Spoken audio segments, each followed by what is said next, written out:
Bienvenue dans Daba Parlons Marché, le podcast qui décrypte les tendances et les événements qui façonnent les économies, la finance et les marchés africains, avec une attention particulière portée à l'Afrique de l'Ouest francophone. Bonne nouvelle pour commencer. La BRVM termine encore une semaine dans le vert. Malgré une activité plus calme, les principaux indices ont tous progressé.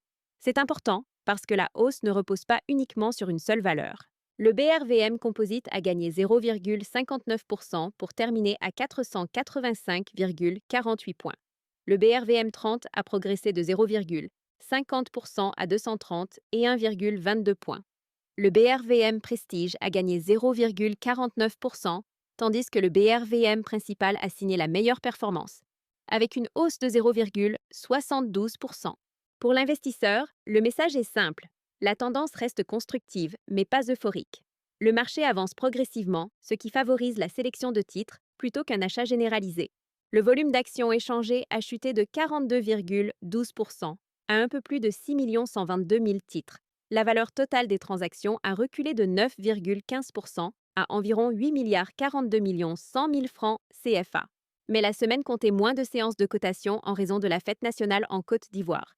Et les échanges sur Ecobank Transnational Incorporated ont également ralenti.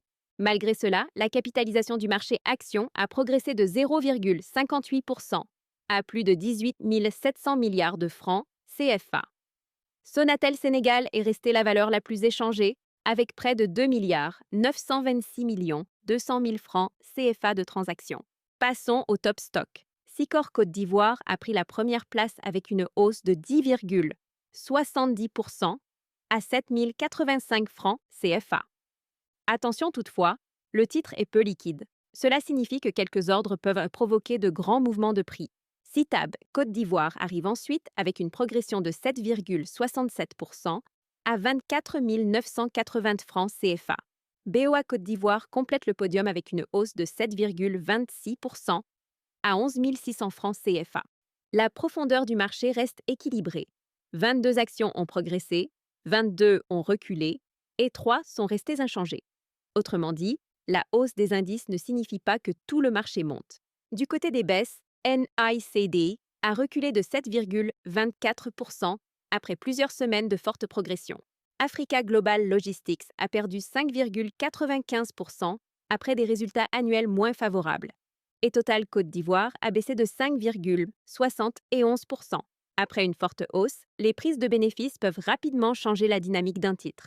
Sur le marché obligataire, la capitalisation a diminué de 0,71% à environ 12 933 milliards de francs CFA. Au total, 68 387 obligations ont changé de main pour 783 800 000 francs CFA. L'essentiel de l'activité s'est concentré sur une obligation souveraine du Sénégal à 3 ans, avec un coupon de 6,75%. 48 900 obligations ont été échangées pour 489 millions de francs CFA. Cette ligne a représenté plus de 71% du volume obligataire et plus de 62% de la valeur échangée. Pourquoi est-ce important? Parce qu'un marché très concentré vous indique où se trouve la liquidité. Une obligation peut offrir un bon rendement, mais si elle se négocie peu, il peut être plus difficile de vendre rapidement. Il faut donc comparer rendement, risque de crédit, échéance et liquidité. La saison des dividendes reste aussi très active à la BRVM. Le tableau de suivi recense 35 sociétés sur 47 avec un dividende proposé, confirmé ou déjà payé, pour un rendement moyen indicatif de 4,56%. Parmi les annonces confirmées figurent notamment Cerver, Nestlé Côte d'Ivoire, Société Générale Côte d'Ivoire, CFAO Motors et Saitabe. Plusieurs paiements ont déjà eu lieu, notamment chez SOGB, NSIA Bank, SIB, Solibra, CIE, Orange Côte d'Ivoire et Sonatel. Pour un investisseur qui recherche des revenus, le dividende ne suffit pas. Il faut aussi suivre la date de détachement, la date de paiement, les bénéfices et la capacité de l'entreprise à maintenir ce dividende. Pour consulter le calendrier complet des dividendes BRVM, téléchargez l'application DABA. Hors BRVM, l'Afrique a connu une semaine chargée. Au Nigeria, Dangote Petroleum Refinery a officiellement déposé son dossier d'introduction en bourse. Le projet pourrait viser environ 5 milliards de dollars et devenir l'une des plus importantes introductions jamais réalisées en Afrique, sous réserve de l'approbation du régulateur. Pour les investisseurs, Une opération de cette taille pourrait renforcer la profondeur du Nigerian Exchange et ouvrir l'accès à un actif industriel majeur. PalmPay cherche environ 200 millions de dollars, à une valorisation supérieure à 1 milliard de dollars, et envisage une future cotation à Hong Kong. De son côté, Move a levé 250 millions de dollars, avec une valorisation de 2 milliards 100 millions de dollars, pour accélérer son développement dans les flottes de véhicules autonomes. Deux signaux forts sur la capacité des entreprises africaines à attirer du capital mondial. Au Maroc, un consortium mené par Canadevia Innova prévoit un projet de valorisation énergétique des déchets de Casablanca d'environ 1,5 milliard de dollars. Le système doit combiner incinération, solaire et biogaz, avec l'objectif de répondre aux besoins électriques d'environ 1 million de personnes. Pour les investisseurs, cela illustre la convergence entre infrastructure, énergie et transition environnementale. Au Gabon, l'État a levé 921 millions de dollars sur une obligation internationale à 7 ans, avec un coupon annuel de 9,375%. La demande a dépassé 1 milliard de dollars.